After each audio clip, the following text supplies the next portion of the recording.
So we're here for the last thing that we're doing on the machines for our pencil skirts, which is our hem.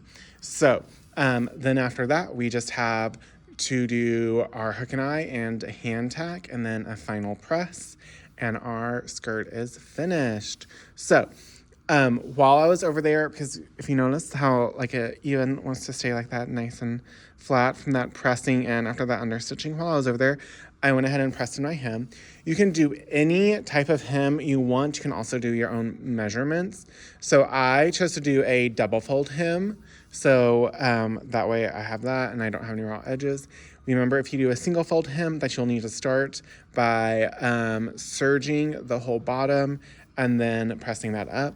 So I didn't do a super narrow double fold. I think I did my first fold at about 3/8 of an inch, and then my second fold at 5/8 of an inch. So that way, when I line this up at a 1/2 inch, it is going to be making sure I catch all of that. It's nice and finished. So, but I press that really nice and well because that really helps with our hemming.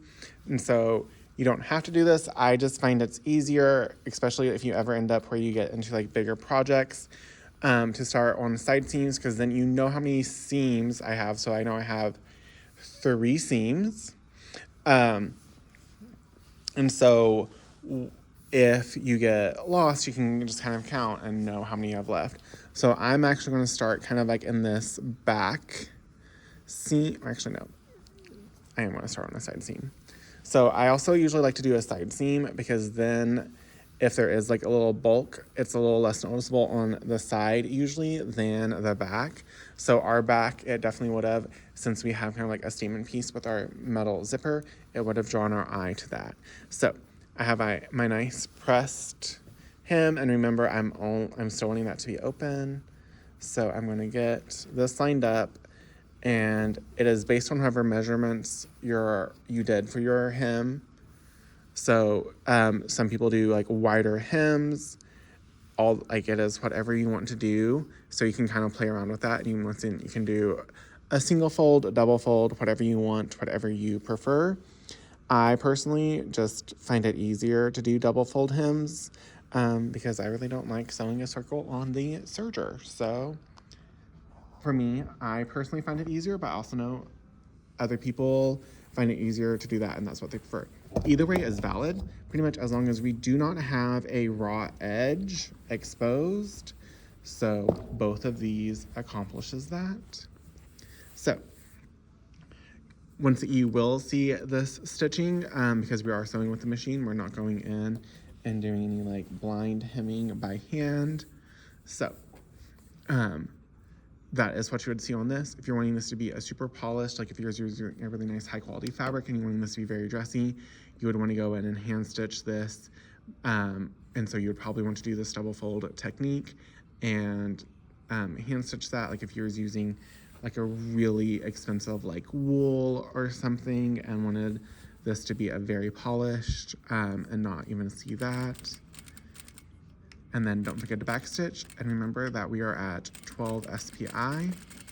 So for mine, like I said, I'm just gonna follow the 1/2 inch seam gauge all the way around, and because that catches the top part where we have both folds. And so if you see here, I have just a little bit that is being left over,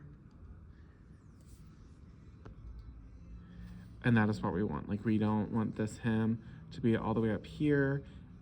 You do want like a little bit of space. If you wanted to, you could be a little bit higher up, and then if you want to, you can do this now or later, but trim these threads so they don't become an issue when you have to sew over them when you come back.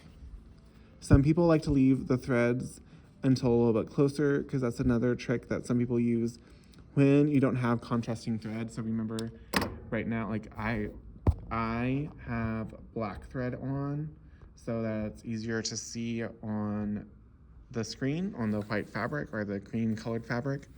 but you would typically have a more color matched thread unless you are trying to really kind of make statements, which some designers do.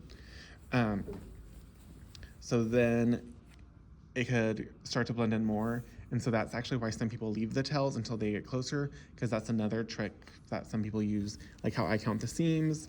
That's what some people do to know when they get close to the end. So I count the seams so I don't have to follow that trick of leaving the tails, because I usually forget about the tails. It's kind of whatever works for you. But like I said, this is mainly going to come into play when you start to do like bigger projects. So if you are doing like a really kind of like big full skirt that you've sewn multiple panels together, then it's really easy to kind of lose track, and you just kind of keep sewing in a circle until you either someone's like, hey, what's going on? Or you run out of thread. Both of those are from personal experience. So keeping it nice, flat, and smooth. And I like to, so like I said, I'm keeping it at the 1/2 inch all the way around, because in that way my sewn line is nice and straight from the bottom. And notice I am sewing on the right side, so my top stitches, like what is going to be on the top, is visible to the outside.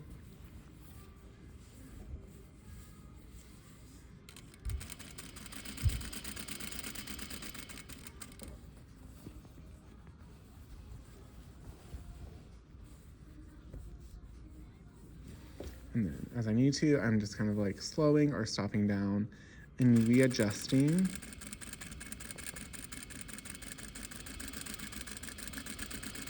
So you don't have to backstitch or anything over side seams or any type of like seams, back seams, whatever.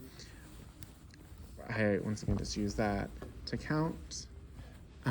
If you have a lot of bulk, so if you're having like a really thick fabric, and especially if you do like a double fold, at the seam, depending on how you finish the seams, so like how on the sides I did a closed serge, then that could mean that there is going to be some bulk, and it might be easier, like I might have to hand roll depending on the machine I'm using.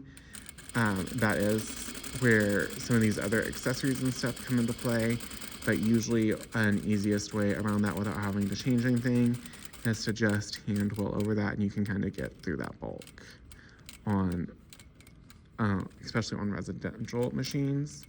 Most industrial machines, unless you're doing something super crazy, will not have to deal with that with a bulk. So I've backstitched, I have met where I started. It is nice and even. So now I can take this and trim my threads. So I now have my hem. So I am now done with the sewing machine. I might need to, I need to trim some more because I didn't get close enough. But what I'm gonna do now is I'm gonna go give it another press just to like set the stitches for my hem. And see, like that's how that, with that 1/2 inch seam, nice and straight from the bottom, nice clean finish. And then, so I'm gonna give this another press, set those stitches and kind of settle that hem. And then we'll be back for, we're gonna do some hand stitching on our hook and eyes right above the zip, and to tack down our